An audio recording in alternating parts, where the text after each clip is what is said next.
তো আমরা রোজকার ডেইলি লাইফে এমন অনেকগুলো জিনিস ব্যবহার করি সেগুলো আদেও ঠিক কিনা ব্যবহার করা, যেমন ভিটামিন ই ক্যাপসুল, বোরোলিন বা এই ধরনের আরও জিনিস।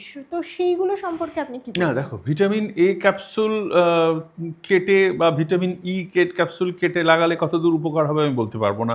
সেটা কারা আবিষ্কার করেছিলেন সত্যি তার কোনো বৈজ্ঞানিক ভিত্তি আছে কিনা বলতে পারবো না, তার কারণ সেগুলোর মলিকুল সাইজ এবং আমাদের স্কিনের পোরের সাইজে মিসম্যাচ হয়।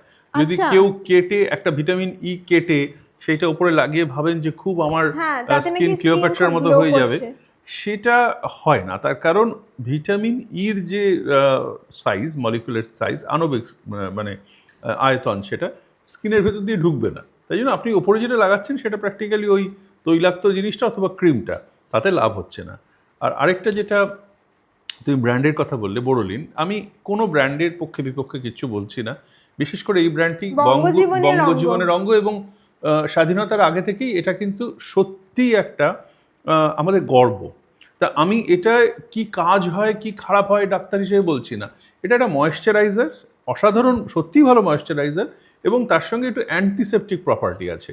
বোরোলিন মেখে কেউ সুচিত্রা সেন হয়ে যাবে না, কিন্তু তার একটা কোনো জায়গায় কাটা ছেঁড়াতে বোরোলিন লাগাতেই পারেন, তাতে কিছু মানে মহাভারত অশুদ্ধ হবে না। মানে একটা বেসিক অ্যান্টিসেপটিক ক্রিম হিসেবে কাজ বাঙালির করে। একটা ব্যাপার আছে, বাঙালি দেখো এতগুলো আমাদের নোবেল লরিয়েট, তো প্রত্যেক বাঙালি নোবেল লরিয়েট হয়ে যেতে পারতেন। বোরোলিন গরম করে লাগানো, এই জিনিসটি যে কে আবিষ্কার করেছেন, কোন বাঙালি মানে মহারিষি, সত্যি আমাদের জানা নেই।